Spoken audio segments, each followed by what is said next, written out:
on your map.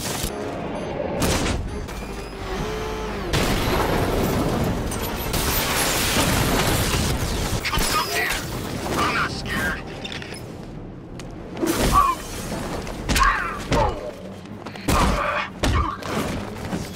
No match for you. Welcome, tech-enthused viewers, to another platform comparison of the latest multi-platform big hitter. Launching fresh on the back of such an impressive E3 for both games and interaction, dynamism, open worlds and of course visuals, it is all too easy to stare off into the distance at what we have to look forward to when all these next-gen games land on our screens. But we do not have to wait that long. In fact, no time at all, as it is already here with the latest Arkham Knight on consoles and slightly less so on the PC. More on that later. What Rocksteady have delivered and achieved is even more impressive than my first thoughts when I covered the game over last year or so after its stunning E3 demo of 2014. At the time, Sony got some flack for passing off a then PC version as PS4, rightly so. But it is a good chance for me to reiterate something I've been saying for as long as I can remember, including my latest Star Wars preview. As we can see, the PC released across every single piece of hardware you can throw at it does not deliver that level of visual quality, although in no way as bad as some have made out, but far from the quality it should be, as it was shown on a development PC, which is vastly different to a retail one and highlights the need to always be aware of this.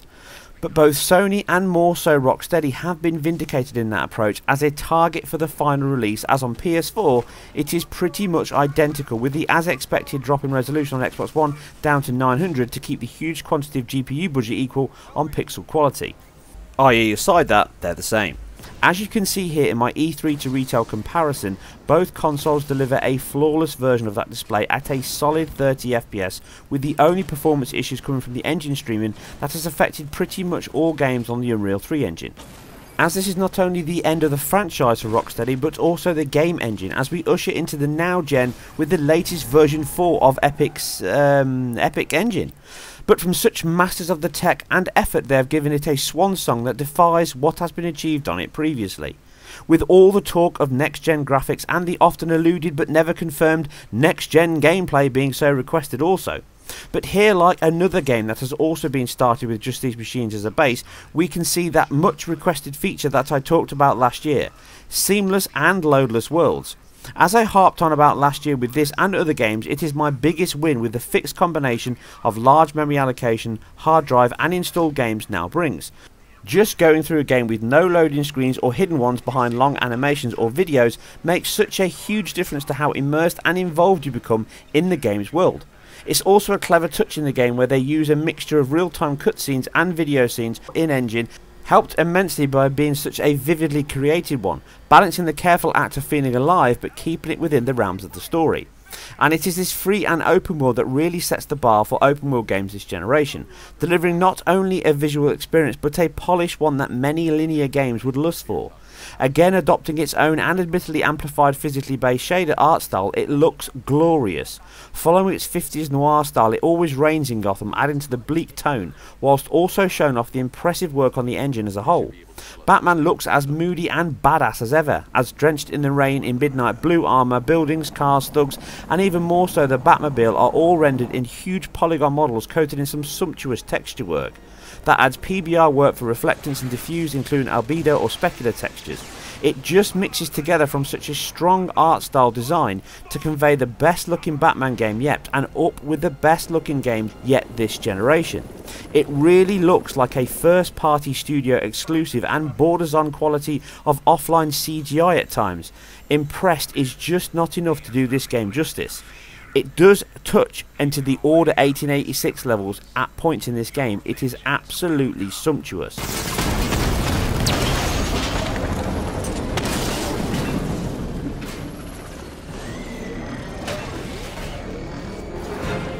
A big reason for this is its use of post effects. Not content with going through the list of what is available, Rocksteady instead just crammed the whole damn book in, with the game sporting a full high sampled velocity motion blur for radial and per object, which include particles.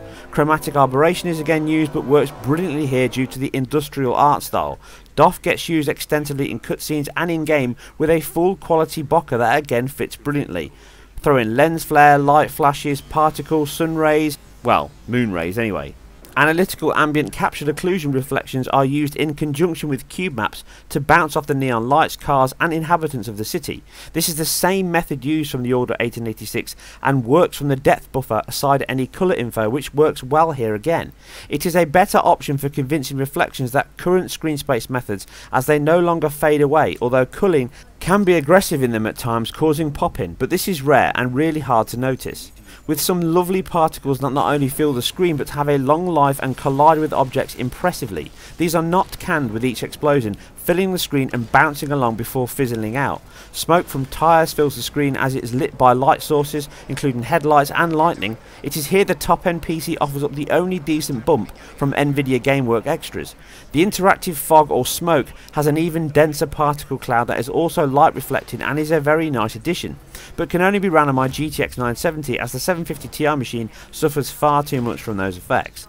The others like rain, paper and extra volume in light are all either hard to spot or so minor as to be not worth a performance dip, and if you have a lower spec machine they are better turning off and taking that performance back.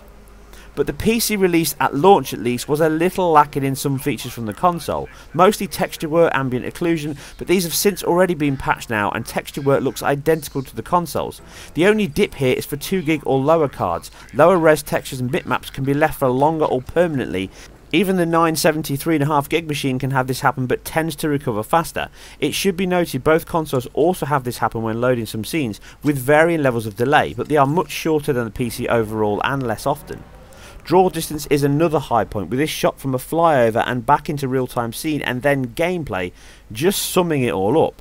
From such an old engine that is known for streaming issues, the amount of work done here with such a dense landscape to fill, the team have really excelled and the results are absolutely breathtaking. With such an expansive city, high polygon models, the fact it also sports another big plus is its physics engine. Not only does cloth react far more realistically, courtesy of NVIDIA, but objects can be destroyed, pushed, collapsed and fold from force, pulling down doors or tearing up makeshift ramps out of tarmac. Although a scripted event, all looks and feels sufficiently weighted in play. But buildings can be partially destroyed, pillars, boxes, walls, floors. The world has enough real weight to it that you start to apply logic to puzzles, which, like the gameplay and orchestrated action, the Batmobile is weaved into this with such precision that you cannot imagine ever getting by without her. Paige here, I fully intend to kill you. But first...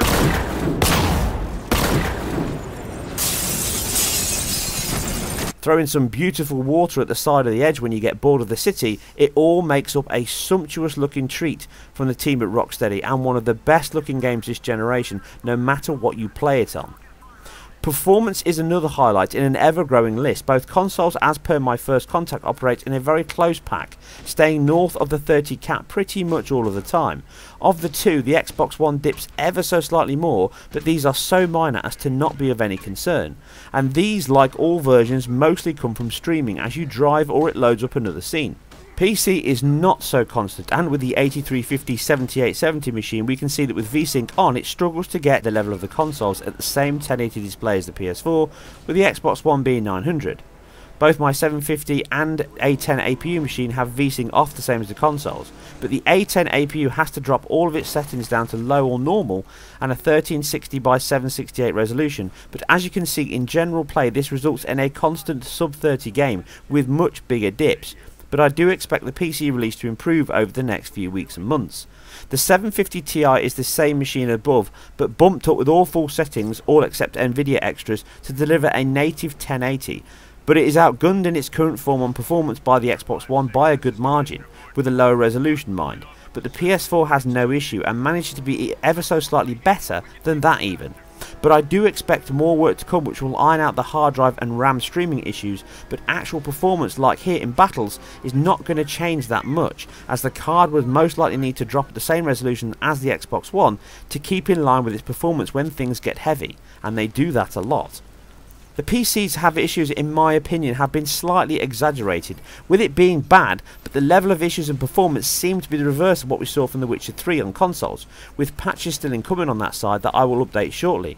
I do expect this to improve over the weeks like I say, to solve the streaming issues, but a lesson and an example if needed to highlight that consoles are still quite different to PCs, and both need specific methods adopted to deliver the best experience.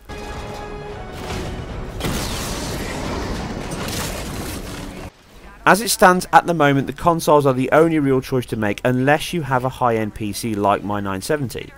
Right now this machine runs around 60 FPS with the same visual splendour. Just expect some dips to feel bigger from this when loading, as the consoles are capped at half the rate. It always feels the more solid for it on the most part.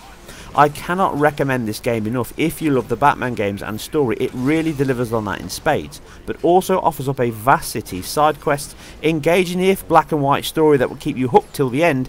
Even if the twists are pretty obvious, they are fun nonetheless. A fitting end to a superb saga, and poetically an engine that has delivered so many great games, and in Rocksteady and the Arkham Knight, it has never seen such a visually splendid or technically impressive display of its ability till now. Quite simply the highlight of the engine, saga, and one of the best games this generation, with it always feeling like something that could never have existed on last generation consoles. As always, I hope you guys and girls enjoyed this. If you did, then please hit that like and subscribe button. It really helps me immensely. Please leave your thoughts and your feedback below. You guys and girls take care, and remember, beware of the bat. I'll see you very soon on the next one.